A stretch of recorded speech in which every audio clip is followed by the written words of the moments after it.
In this video, we're going to be finding the domain of an algebraic expression. Let's first talk about what is the domain.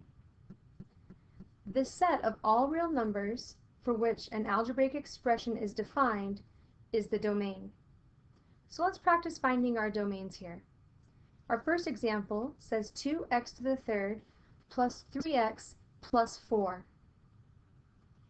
Here, our domain is going to be the set of all real numbers. We can write that in words, or we can use the symbol for all real numbers, which is by drawing two parallel lines and making an R that starts in the back and finishes in the front. So the reason that here we have all real numbers is because the domain of any polynomial is the set of all real numbers. And here, 2x to the third plus 3x plus 4 is defined as a polynomial.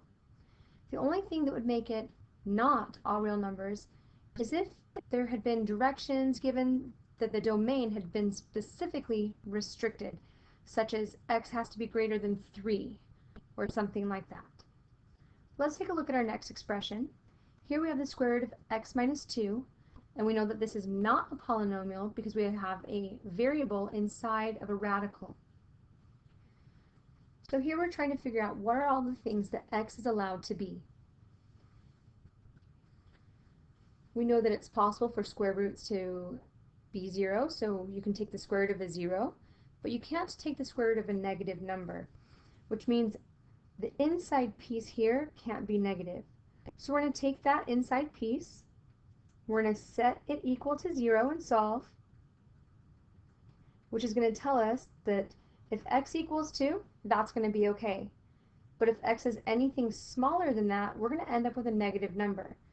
So we know that our domain is where x can be greater than or equal to 2. Because again, as soon as it gets smaller than 2, we'll have a negative number, and that won't be okay. Let's take a look at our next example. Here we have x plus 2 divided by x minus 3. And this is not a polynomial because we have a variable in the denominator. So we want to know what are all the things that x is allowed to be. Well, because we have an x in the denominator, we know that the denominator is not allowed to equal 0. So we're going to go ahead and we're going to take the denominator and we're going to set it equal to 0 and solve. So we know that if x equals 3, we won't be able to have this problem make sense and won't be defined because you can't divide by 0. So here, we're going to write that our domain is all real numbers except